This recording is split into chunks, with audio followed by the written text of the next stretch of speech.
course, by BetRivers. We're back. We're ready to talk more hoops. Last night was so great. I'm almost like they can't live up to last night, Kai. Even if we get some good games tonight, there were some big time marquee games, some games that came down to the wire, an overtime game with Texas and Oklahoma. What kind of takeaways do you have from last night, Kai? Well, yeah, the Providence Villanova game was awesome. The atmosphere looked ridiculous. I really want to go to the dunk now. Basically sold me on it. And it was back and forth. It was a high scoring affair. Fantastic game all around. The better team won, Matt, but I was impressed by Providence. They gave it a very good effort last night. I want to talk about Indiana, but I feel like people are tired of me ragging on Indiana as a homer.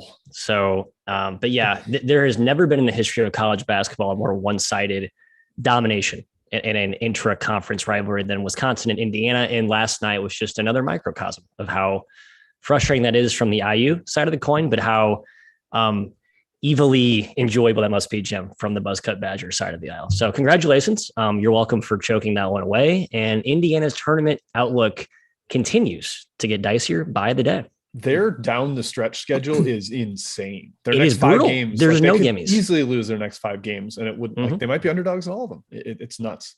But yeah, Matt, I couldn't help but chuckle a little bit. Indiana's now blown 2 games against Wisconsin that they absolutely should have won this year. So that's rough. My tip of the cap is just specifically in those games to Colin Gillespie, to Johnny Davis. Both of them had All-American caliber performances last night. Davis reiterating his Wooden Award, his Naismith Award candidacy. What a performance. He's a monster down the stretch. All right, let's get into tonight's slate, guys. We're starting in the Big 12. It's not Texas, Oklahoma, but it's another big one out there. This is Baylor at Texas Tech. Matt, I'm just going to go to you first. We had a heated, let's call it heated, pre-show discussion. No, it was congenial. It was civil. It was for yourself. I was heated as heck and hot under the collar. Baylor on the road. They're a short road favorite at Texas Tech. Matt, what are you seeing in this one? I'm trying to keep this simple, Jim. I got Baylor. It's my best bet of the day. I think that Baylor's the better team. I know there's injury concerns and the rotation's basically been whittled down to 7 dudes now, but you're playing Texas Tech, who's going to play a slow possession game. They're not exactly super deep either, and they have their own injury concerns. Kevin McCullough is going to be a game time decision. We don't know how effective he'll be running the show. And they've won, they being the Bears, Kai, have won in Lubbock the last 2 seasons. We talk about how we like backing Baylor, at least I do, anecdotally, as a road team in conference because it's an older team. It's a battle-tested, all those stupid cliches, but they actually apply. And Baylor is a team of adults. I think at this one, dominated Texas over the weekend. I think they keep it rolling. And again, no JTT, Jonathan Cha-Cha, as we've always called him, just means more of my guy, Matthew Meyer. And I'm very okay with that. And I think Baylor gets it done. That's simple. +2, lock it in. Yeah, so I looked at Hoop Explorer for JTT's on-off. So they are better with them on the floor. But they're also super good with them off the floor, right? They still have a 25.6 net rating without him on the floor. So still very good, but they are worse. And I feel like it kind of matters if it's a Texas Tech team who's very physical, whose identity is physicality, pounding the glass, attacking the rim, the no middle defense pack line. I think he's kind of a big deal for Baylor. I don't know how they're going to respond without him for a full game. Obviously, the Texas win was impressive. LJ Cryer still probably out 2-3 against the spread without Cryer. They did cover against Texas, but again, this is a better team than Texas. Texas Tech is impressive. They won at Waco in the first game. Maybe there's a revenge factor here, but I don't know. I don't feel great about this one for Baylor. Tech is such a tough team at home. I'm kind of scared to fade them in Lubbock. Yeah, the revenge thing is the only thing really keeping me off Texas Tech, to be honest. They're 12-3 against the spread at home, to underscore what both these guys have said, covering by an average of 6 per game. Like they have been a wagon at home so far this year. And Matt, you mentioned this being like a team of adults for Baylor. 2 of their best 5 players are freshmen. This is a far less adult Baylor team than we have seen in the past. And I think Cryer's shooting, Kai, you mentioned it, it's especially important against maybe the best paint defense in the entire country. You do not score inside against Texas Tech. You need to loosen them up with jumpers. Cryer's a 48% 3-point shooter. You'd certainly like to have him on the court. So I'm leaning towards Texas Tech, not betting it though, just because of that revenge factor. No, Matt, no more rebuttal. I was going to give you a little. No, so I'm looking at No, I'm trying to. There's some people in the chat, Jim, coming at me for betting large underdogs too much. Some feedback I actually got from my parents as well. They're tired of me betting crap teams as large underdogs. So I'll have some data to refute that. We'll save that for more apt time to present in the program. So I apologize for my distractedness right now. But data trumps all. Yep. I will say this one felt, just as I looked at it, it felt like my incorrect backing of Kentucky yesterday. The really short road dog, the team that we think is a little bit better, but they've got injury concerns in the backcourt, going to a really tough home floor. Tennessee wiped out Kentucky because Ty clearly wasn't himself. And I'm just worried Texas Tech has the ability to do that. But I hope you get it, Matt. I hope the revenge factor plays up for you. Go Bears, go Weave best bets. Next game on the outline, Illinois at Rutgers. This is another big revenge angle spot because Illinois, Kai, absolutely cleaned their clock back in December, won by 35, just a total utter domination, every aspect of the game there. Do you think home Rutgers at the rack gets it done here? I've got some stats on the rack, but I want to hear what your take is. Yeah, and Rutgers is knocking on the door of the tournament, guys. 9-5 in the Big Ten. They're tied for 5th in the conference. Impressive. At the rack this season, Jim. I hopefully won't take too much of your thunder here, but they beat Michigan State, Ohio State, Iowa, Michigan, and Purdue all at home this year. No surprise. They're doing very well against the spread, even better in conference at home. They had a couple stinkers at the rack in non-con play. But Illinois is dangerous, Matt. They might be the best Big Ten team. I'll also take Purdue. I might even take Wisconsin, but Illinois is dangerous. There is no answer for Kofi Coburn. He had 13 and 15 in the first game. I'm not sure. Amorie, I look up his pronunciation every single day, and I still can't remember it in my head. It varies. I think it's Amori. I think that's what I've heard most recently. But he stayed out of foul trouble in game one. Maybe he does again. That was impressive. That first game, Matt didn't have Geo Baker. He's important for Rutgers.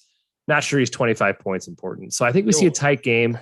The only way I'm leaning towards Rutgers is because of the rack, but it feels short for an Illinois team. I think is very, very good.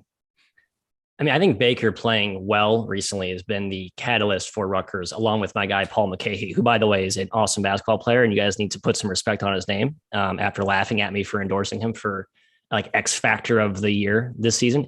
Just Kai to call it out right now, 31 points, 15 points, 12 points, 18 points last 4 games. Dished out 12 assists, 6 assists, and 5 assists last 3. He's key. So this Rutgers offense, which we thought was pretty putrid to start, has now looked balanced and actually potent. And you combine that with the whole rack angle. At first, I thought the spread felt pretty short, -4, but then I looked closer at how Rutgers is playing, what this team's done on paper. I haven't watched them a ton in the last few weeks, to be honest, but I kind of buy into it. So I stayed away. I'm with Jim, though. I felt like this felt a little too low, but I stayed away. I trust the rack. I respect the rack. Yeah, this was I want to bet Rutgers, but the line isn't quite where I'd want it to be. That was kind of the thing. Kai, you mentioned the dismal home performances for Rutgers in the non-con. It's a very seismic split against non-power conference teams. They were 1-5 against the spread, had the outright loss to Lafayette.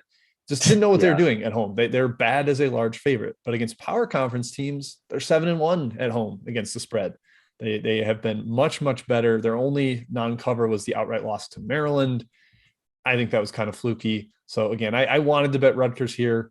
3.5, 4. I'd like just a little bit more of value. I thought maybe we'd get it since Trent Frazier actually looked healthy last game for Illinois, but staying away with a hard lean towards Rutgers here. All right, next on the outline, we continue the theme of rematches. That is definitely a big theme throughout this show today. Mississippi State headed on the road to Alabama. The Bulldogs got it done at home in Starkville. Matthew, they annihilated Alabama on the glass. And they won despite shooting 12% from 3-point range. That is pretty pitiful. I'm a little concerned this Alabama team is just tough to back because of how up and down, streaky they are. You're so reliant on shooting splits with them. I don't know. I don't have enough confidence to back Alabama, even with the home revenge spot. Yeah, right. I'm not trying to back Alabama laying any more than 5 points right now. You just look at that, the Arkansas game, and you look at the the Houston game earlier where I think they were laying 3.5 and only 1 by 1, just because they don't seem to have the depth this year. They don't seem to have the high level of shot making. They don't have like that. We can put you away and bury you with multiple flurries of runs. I think they're going to be, as we've seen, they're going to have a propensity to let teams back in the game, and they're going to have a tough time really extending the margin. So Kai, as much as I have been fading Mississippi State on the road this season, And I do believe Bama's a little bit undervalued. I'm still a believer in this team at large. I did not back the Crimson here. I think -6 is the consensus price across the board. Yeah, it's a little high. I think it's right, really. A key win against Arkansas, that pulled them back to 500 in the SEC, Alabama. And clearly they're a tournament team. They have more to play for, I think, than Mississippi State right now, whose 3 straight losses have pretty much dried up their chances for the tournament. That first game was ugly. 66 combined free throws in that game. Jim mentioned Mississippi State was 2 for 16 from 3. Alabama was 8 for 29. They didn't shoot the ball well either. They never do. That team can't shoot. Maybe there's not a good shooting team. It's possible. Unfortunate. Turnovers were a huge issue too at Mississippi State. Perhaps that improves at home, especially Quinterly, who had 4 turnovers, I think. Gun to my head, I probably lean towards Alabama, but 6 points is too much, I think, to lay right now with a team that I don't totally trust. Yeah, I'm the same way, Kai. If you force me to bet this, I'd be on the Tide, and I think they do actually hang on to a lead this time. They were up 12, up 10 plus most of the second half against Arkansas, and then gave up that very frustrating 16-3 run to blow that cover. Could see something similar happening here where they're up 10 and they just let the back door open for a team that could dominate them on the glass. So not strong enough to take it here. Just a slight lean towards the Tide. All right, next one on the outline, we have Seton Hall headed to UConn, big one in the Big East.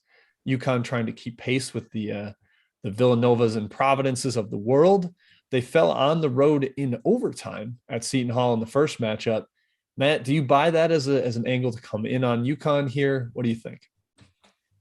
Looked at the spread a few times, came away kind of with the conclusion it's a little bit too high, but not going to take it because I do think that UConn is being not slept on, but I'm still a believer in this team, and they've had some tough, shaky performances lately. We've talked about how the whole Dan Hurley experience has been volatile to say the least, both his combative nature with referees and his own fans at home. Certainly don't love that dynamic, but hey, the Hurleys are they're certainly emotional cats for sure. I would lean UConn on the spot and feel, but I think the price is not correct. I think it should be a little bit lower just given how they played recently. Yeah, it's still hard to get to peg Seton Hall without Aiken. They're 3-4 against the spread, but they hung around with Nova without him. I still think he's vital. He had 22 points in this first game against UConn, which Seton Hall did win in overtime. Clearly a revenge spot here, but I want to remind everyone again, UConn's Big East wins, man. Marquette twice. That's good. St. John's twice, Butler twice, Georgetown, DePaul. They don't have many good wins in conference, like none. And in the non-con, okay, they beat Auburn. That's about it. UConn should be good. They have all the talent in the world. They have a dominant big, a feisty lead guard, and Cole, who I love. They're just uninspiring. They play dumb. They take bad shots. They make poor decisions. And I don't think Hurley's a great coach. So I think there's value on Seton Hall right now. Plenty of size for Obiagu and Yetin inside to match up with Sunogo. Yeah, that's the key. Against UConn, you've got to be able to somewhat defend Sunogo 1v1. Otherwise, they're going to start getting you in rotation, and that's when they can slash and start getting some of their open shots. Tyler Polley could potentially have a big game. UConn's only 1-5 against the spread in their last 6, and the one cover was the one against Marquette that was really, really dicey. Basically a free throw kind of coin flip at the end of that game. So it's not a team I'm trusting enough to lay points with right now, especially over 5. If you're laying 5.5, that feels particularly scary. Hard to stay away from me. Maybe an under game though. I think I was going to say under, right? No Aiken certainly helps the under. Last game was way high scoring, 90-87. It was a track meet. I think under might have some decent edge here. Yep, agree. I like that angle. All right, let's go to our first section of Chat Mob. Kai's got them rounded up. Hit the like button, folks. We're going to do our best to answer your questions. Do your best to hit the little thumbs up for us. Great transition, Jim. We're starting with the Tooch, as we always should. Mercer is hosting East Tennessee State. They are -3 favorites. Now, I don't think Alvarez played last game. Last 2 games he's been out. Yeah. He is not. So he was back. I believe. He was back. Now he's back out. -3 though, Matt. What do you think? Mercer ETSU? Torn. Price is about sharp. My take on Mercer is that I think Alvarez is important, but against teams that aren't going to like pressure you excessively, they still run good offense. And they still get good shots. So I don't actually like discount a ton for no Alvarez in certain matchups. I think East Tennessee State is one of those. I guess gut would tell me Mercer, but I think the price is about right, Jim. Yeah, Mercer can bomb a ton of threes. Not going to take advantage of ETSU's lack of interior. Lean towards Mercer, but not strong. All right. How about the Bonnies? Minus 11.5. Jim, feels a bit high against UMass here, but coming off 2 huge wins against SLU could be a good spot. Yeah, UMass is the king of erratic variance outcomes because they don't play defense. They have a ton of offensive firepower. They play up and down, a lot of possessions. I'm curious if they can wear out St. Bonaventure a little bit. Their third game in 5 or 6 days, I think. They've had the 2 SLU games already. I would lean towards the dog, but man, I do not trust Matt McCall whatsoever. So I can't put my hard-earned dollars on the Minutemen today. Yeah, a lot of money coming on the under. So people think that the Bonnies control that pace at home, and I think they're right. But man, UMass does not guard anything. So I'm a little worried about that. It feels a little low, honestly. 144.5. Matthew, your ponies, the SMU ponies from Ryan N here. Temple is hosting them, and they are 5-point dogs at home. I don't know about the injuries. I don't know about Dunn or Williams. Do you? Do you have any lean here? It sounds like Dunn tried to practice, but was feeling sore. Jeremiah Williams, I don't believe, has practiced. I could be a day dated on that information. So chat mob, please help us out. That was what I saw most recently as well. Basically game time decisions. And I don't know how you can touch this game without some sort of inside intel. They're both critical. Don't love the spot for SMU. I just think some of these American travels are kind of odd where you're going from like Northeast to Southeast to Texas. I worry about our ponies as dominant as they were last game in a pretty juicy spot. I guess to fade them, they look pretty good. So they might just be all the way legit now after the Houston one. Yeah, maybe a little bit of a look ahead to Memphis. They already beat Memphis coming once, up too on but, deck. Yeah, that's a big one in Dallas this weekend. So yeah, I would lean towards SMU. If Williams and Dunn are both out, then I think SMU has value. Jim, your local squad, the UNLV Running Rebels, are running to Fresno State, and they're 6-point dogs. Too short? Too big? Maybe a little too short. Too big. Too big. UNLV's been really, really feisty lately. Hamilton is tough to stop for basically anybody. He's averaging like 25 a game in league play. And Fresno's not like oh man, they blow you out. They're going to put a huge run on you. They're just really solid, really like meticulous. They're strong defensively. So getting 6, I would lean towards the Rebels. Full transparency, Kai. That was my best bet. And I made a last second switch to Baylor. So this is my best bet 1B. Not an official best bet for the show, but for those who are not enthused by my Baylor pick, feel free to ride with me on the Running Reps. I think +6 is a great wager here. Interesting. I'm not sure I agree, but that's okay. Grand Canyon -3 at Calbat, Matt. Any side there? Grand Canyon coming off a loss to Dixie State. Eesh. Yeah, Dixie State continues to confound me.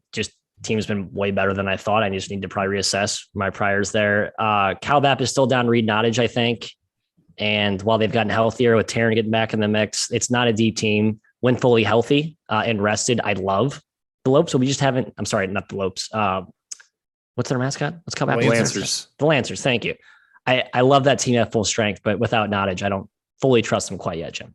Kai, I can't believe you didn't kick this to me. I saw these 2 teams play like a week and a half ago. Yeah, I guess I should have. This was the game. Oh yeah, Jim's got it. You're right. It was ugly the student section critique is still sitting over on by my TV over there. This is a big rivalry. These teams hate each other. They view each other as like big brother, little brother. I think Cal Baptist gets him back in this one, but not that strongly. Okay, I'm now employing a quick hitter rule, guys. Can't have 2 opinions in every game, okay? Sorry. I'm running a tight ship. Noah asks about, am I reading my handwriting wrong? American. Let me skip that one because I can't read my writing. Harry, Florida Gulf Coast, Kennesaw State, Jim. Any side in that game? Not really. I trust Kennesaw a little more, which is crazy. They actually have talent to compete with Florida Gulf Coast, and Michael Fly is one of my lower end coaches in the country for FGCU. So a little bit of a lean towards Kennesaw. Matt, I think it was American. They're playing Navy +9.5 at home against Navy. I know it's an extra game, but you can help us out. I can. Feels high. I know American's been sort of a dumpster fire, and we love backing the midshipmen. But I guess I'll take American with the points. Another one from Harry here. Winthrop Gardner Webb, and gosh, we talked about this on a previous podcast of ours. 3.5 points was not the line I was expecting. Yeah. Ken Palm's got it at 6, and if you would have given me 6, it would have been a home run Winthrop play. Hey, odds makers, you did a good thing. You opened it lower, so I got no side in that one. Total's being bet up, which is surprising to me, given the way Gardner Webb's been lately. The last game went over, but before that had been under. Very under heavy indeed. Let's do 2 more, and let's go back to the rundown here. Jim, Vermont, New Hampshire. Does Vermont bounce back after their first loss in conference play? 8 points. I think they win, but I'm not ready to lay it without Ryan Davis. He's dealing with the back spasm still. I think he's really, really important for forcing defenses to collapse and getting all the open threes that they had been knocking down previously. So a lean towards Vermont just because I don't think New Hampshire wins, but 8's a lot. Yeah. And last one, Matt, before we go back to the rundown here, the Paris. I have a small opinion on this one if you don't. Utah Valley is at Tarleton State.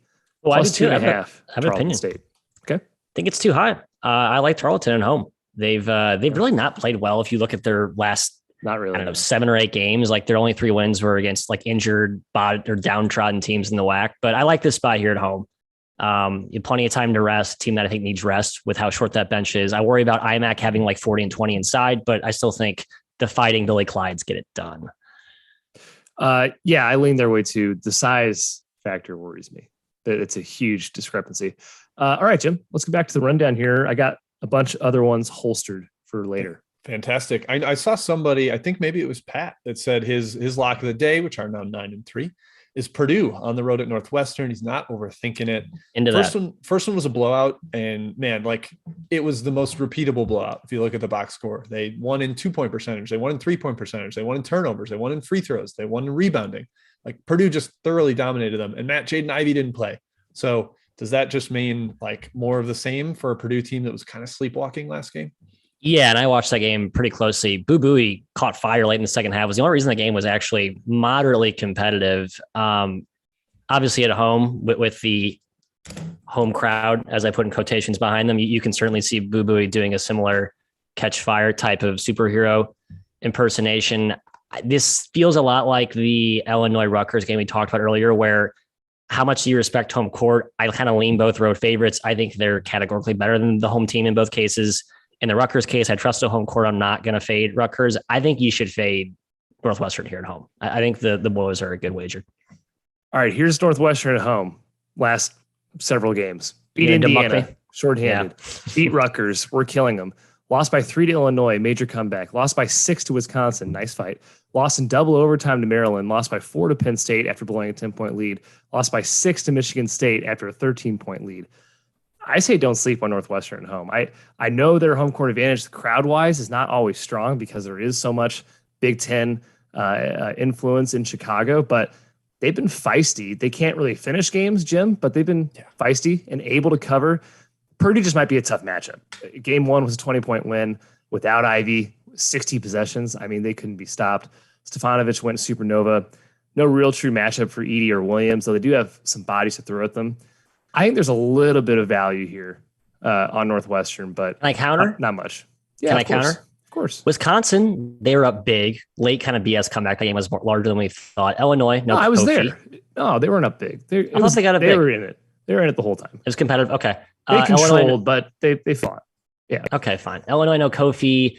Rutgers away from the rack, we know has been a different team. Yeah, especially at that point in the season. Indiana with the smoke weed gate, no players. Okay, fine. I see what you're saying, but I still am team fade Northwestern at home. Yeah, Illinois had Kofi. I thought he was out that game. Last game. Oh, you silly gooses. Get it straight. He did play that game. God, Matt, get your data right. But Illinois was up by 20. That was a comeback. They dominated that game. Okay. Yeah. All right. Yeah. Good. Which is I knew what I was talking about. Illinois played at Northwestern. I think the second half was like 53-11 or something. Oh, like yes. Completely insane. Man. There's a throwback for you. All right, let's move on. Pat, good luck on your lock there with Purdue. Miami, Florida, headed to Louisville. Man, it kind of feels like Louisville is circling the drain, kind of one of the teams that may have quit. It's bleak for them right now. They're under the interim coach. Personnel seem like sometimes they care, sometimes they don't. Usually they don't when it's Malik Williams, Kai. Saw him loafing around last game. Miami, Florida, meanwhile, has a lot to play for. They're definitely in the at-large picture. What do you think? Do the Canes get a big road victory? I definitely lean towards the Canes here. I think Louisville's broken. They did cover against Notre Dame. But in that game, so Noah Shevsky from Notre Dame that game, Malik Williams, who's apparently out of the doghouse, played 6 minutes. And if you watch that game, he was clearly in the doghouse still and super lethargic. Like he's horrible. He looked like he didn't even disaster. care. Doesn't care. Also, Samuel Williamson didn't play. Coach's decision. He wasn't hurt or anything. Big East just said, yep, coach's decision didn't play him. There's something going on in the locker room. Clearly, they don't like each other very much right now. The team is in disarray.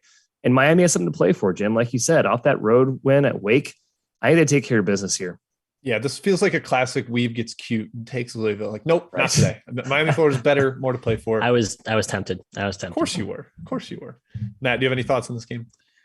I don't. No, I think this actually, for someone who's been stubbornly on Louisville's in their corner all season, I thought this was too short. So I think they should be catching a few more at home, given the way they're playing, the way they're trending, and what Miami has to play for. I was on the Canes over the weekend. They had a pretty impressive effort at Wake. And can maybe make a case that like they're a little bit feeling fat and happy. That's a reach, in my opinion. So, Jim, I'll be honest, distracted by the big news on the wire. Tubby Smith is stepping down. His son will be taking over. So High Point will have a new head honcho when they play Longwood tomorrow, which should be a pretty, I'm sure we'll discuss immediate rematch, right? Quick. Yeah, they just played yesterday, lost by 4 at Longwood. Now they get him back at home. Yeah, see if they rally around that. All right, next game on the outline, guys. Number 1/number 2 team in the country, depending on how you feel about it. Auburn hosting Vanderbilt. Man, Matt, this one was pretty simple for me, honestly. I'm not getting in the way of 12-1 against the spread at home. Auburn, they have been demolishing teams, even though I like the trajectory that Vanderbilt is on. Liam Robbins isn't fully healthy yet, so I just have to lean Auburn here. I think the Tigers have been blowing teams out, and they continue to do so. Yeah, early money smashed this down. I think it opened Auburn minus 15. It's sitting at Auburn minus 13.5 at most places right now. I've been a Vanderbilt backer at the last 4 or 5 games, Kai, since Chapman's been back and looked fully healthy. And then you just have additional bonus upside in Robbins if he plays and if he's effective. I don't think his impact is not baked into their numbers right now. But Jim's right. Auburn at home. You don't need to get in the way of that steam. They just put the hurt on Texas A&M. They've been doing it all season to good teams. So could certainly see a repeat of that today. Yeah. Vandy's trending up 4 straight covers after 4 non-covers. Rodney Chapman back in lineup has clearly been huge. 15 points per game last 3. Robbins hasn't been a factor quite yet. Still kind of getting back into it. But man, Auburn at home, guys, 12-1 against the spread, 5-point cover margin. It's a scary team. They have not been great on the road from an ATS perspective, but at home, they are bouncing teams. That worries me. Yes, as much as I like Vanderbilt's revival here, I'm not sure I can fade home Auburn, Jim. Yep, that's exactly it. I don't want to get in the way of that. I'm not trying to get cute here. They've just been incredible at home. They're one of those teams that clearly has like, I think I wrote a symbiotic relationship with their crowd. Katie Johnson and Wendell Green and all those guys feed off it. Devin Cambridge just clearly feeds off of the energy the crowd gets them, and they can put 10-0, 15-0 on you in a hurry because of the way they're lethal in transition. So I think Kessler dominates the paint. Lean towards Auburn there. All right, last one on the outline before we get back to the chat mob. St. John's headed to Xavier.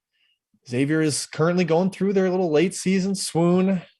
St. John's desperate here. They are pretty much almost dead in terms of a at-large case. But if they're going to start building any sort of momentum heading into the Big East tournament, this is an opportunity. They might get Pasha Alexander back.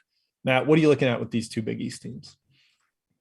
I guess we can fully declare St. John's healthy, right? I know I've been overly nitpicking the injury concerns, but obviously how important Posh and Champagne are to that team. It certainly matters. I think the price is pretty sharp, Jim, plain and simple. Open date. I think it's hanging right around -8 right now. Xavier at home, we are still fearful of, but no longer completely intimidated by, right? They've lost 2 conference games at home after covering at home by an average of some insane margin for the first 2 months of the season. So yeah, a little tug of war in my matchup spot price compartments of handicapping. So stay away from me, Kai. Posh Alexander, question mark. But without him, guys, a push and a cover.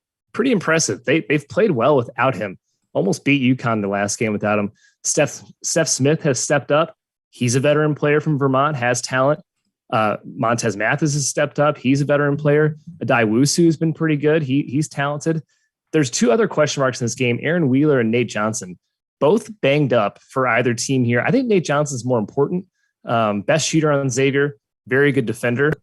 And it's also worth talking about St. John's road performances this year. 3 outright Big East wins, nearly beat UConn, went to overtime, almost beat Matt's Indiana Hoosiers at Assembly Hall. which is looking immense right now, I guess, besides the Wisconsin loss the other day. And Xavier at home is dwindling. They lost to DePaul, of all teams at home. So I actually think St. John's is a solid bet here at 8. I'm not super confident, Jim, but that's the way I lean. Yeah, I lean that way as well. I think if Nate Johnson's out, that's big. He's kind of the king of every time I watch him play, he never misses a shot. So if I watch this and he's not playing, then man, I don't know how Xavier makes a shot. They got to have him on the floor. Posh matters, getting him back. I mean, Kyle, you mentioned the push against Villanova. They were down by 20 in that game and had one of the most insane final 3.5 minutes I've ever seen to get it close. But I'm still leaning St. John's. I think they'll be feisty as a dog here and won't get run off the floor. All righty, back to Chat Mob. Let's get into some questions here. Kai, you tell us what we've got and we'll give our opinions. We got a bunch. I'll start with LSU, Georgia. A lot of points. Georgia. Jim. Oh, Matt, you have an opinion? Yeah, No, I just was just going to sing. I just wanted to sing. No, Jim has an opinion. 16 points feels like maybe a lot, but we know LSU has a different gear it can get to, and Georgia does not. Yeah, LSU can put some real runs on teams. Georgia doesn't have the best ball handling situation. If you can't handle the ball against LSU, then you could be in trouble. Schedule's easing up a bit for LSU, especially now that they're healthy to get Pinson back. He's been actually contributing. So I have nothing here. I don't want to lay that many points in a league game, but I don't have the stomach for Georgia. How about North Alabama, Matt? +6 at Eastern Kentucky. Our Lions, huh? I kind of like the O-ring. There's a lot of points in this game. Oh, yeah, that's right. So, wait, what?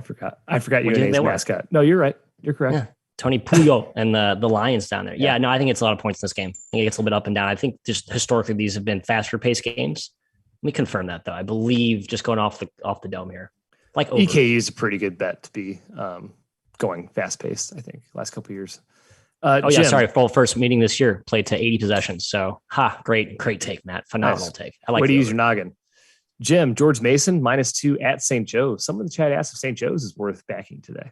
I kind of lean towards St. Joe's there. I don't love trusting Mr. Billy Lang, but I think they can fight inside. They actually have some size to battle Oduro, and Jordan Hall is kind of a matchup problem there unless Schwartz is really locking him down. So I kind of like the Joes at home.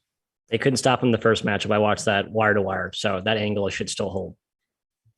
Matthew, Pittsburgh is going to your arch rival, North Carolina, and the spread is 13.5. What do you think?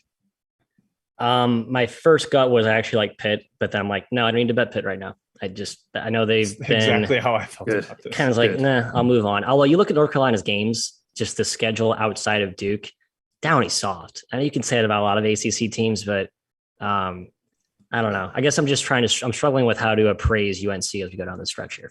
But stay away from me in this game. It's still Downey soft with Pitt, although with Horton back, they at least have another offensive. They have a shooter. Yeah, not enough to back there.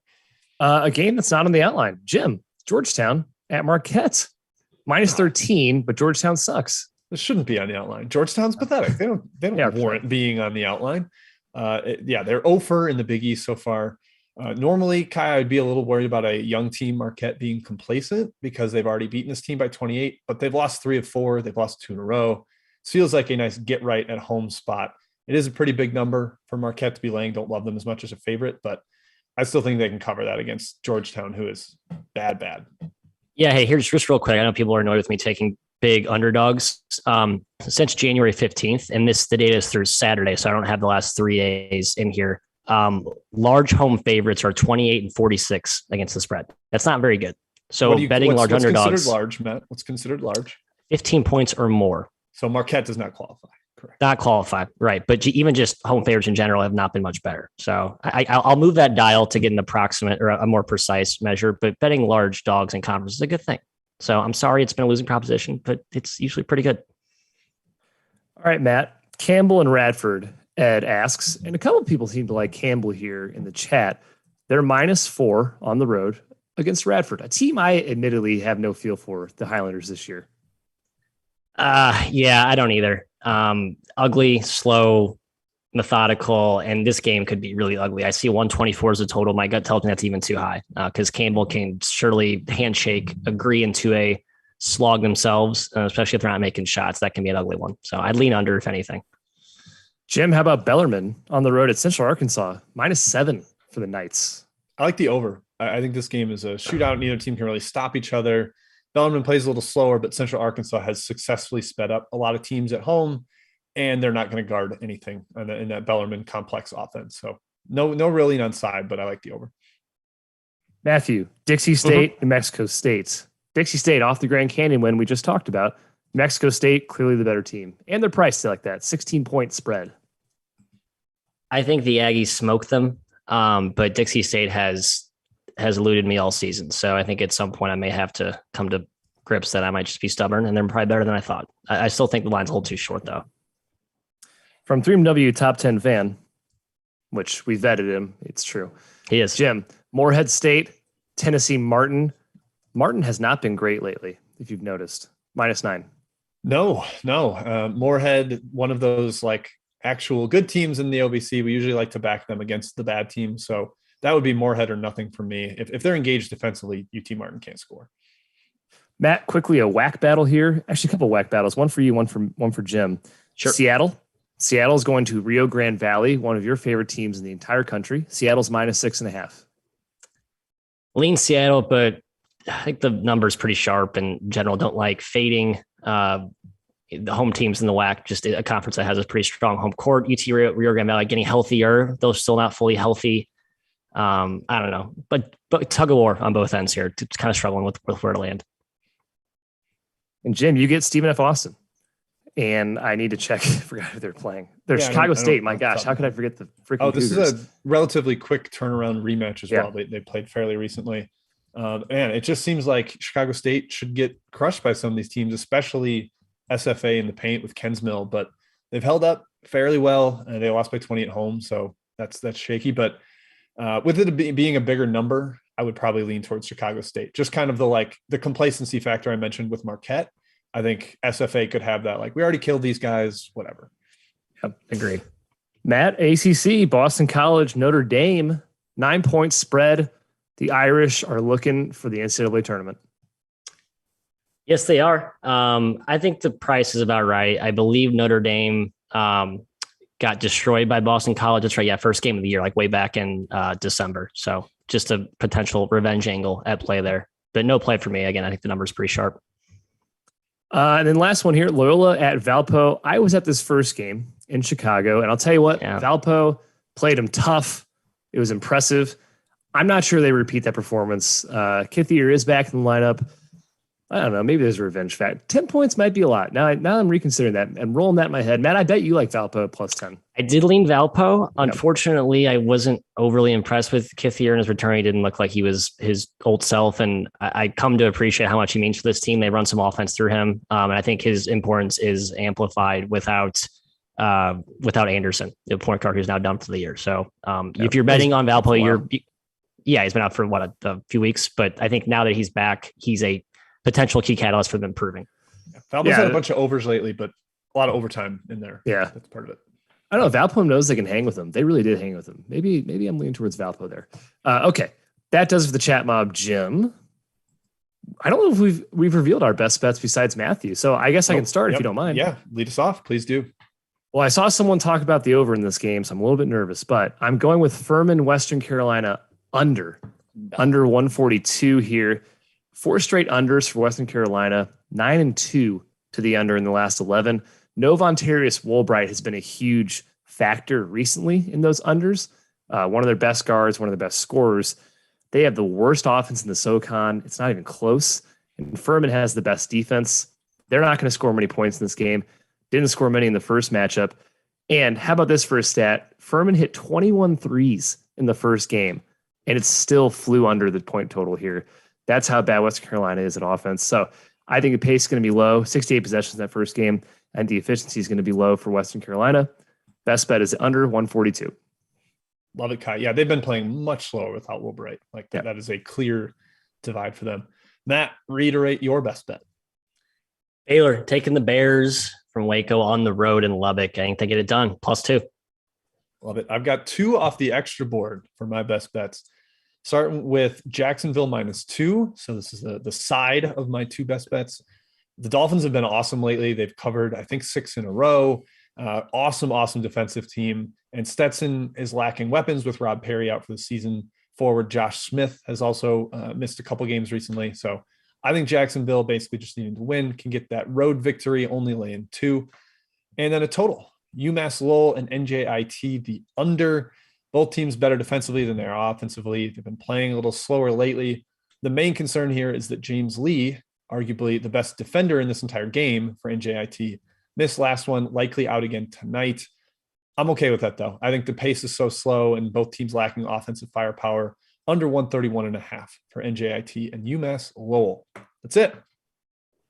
All right, boys. Thank you, everybody, for tuning in. Thank you for the very active chat mob. We love that every single day, having you guys hanging out with us. Again, hit the like button on your way out. We definitely appreciate it. Don't make a ton of money off it, but hey, we like it. Subscribe as well. Thank you to BetRivers. Thank you to Fiddle68. And of course, thank you to Greg, our producer behind the scenes. He is lurking there. We'll see you all again tomorrow, same time for our Thursday show.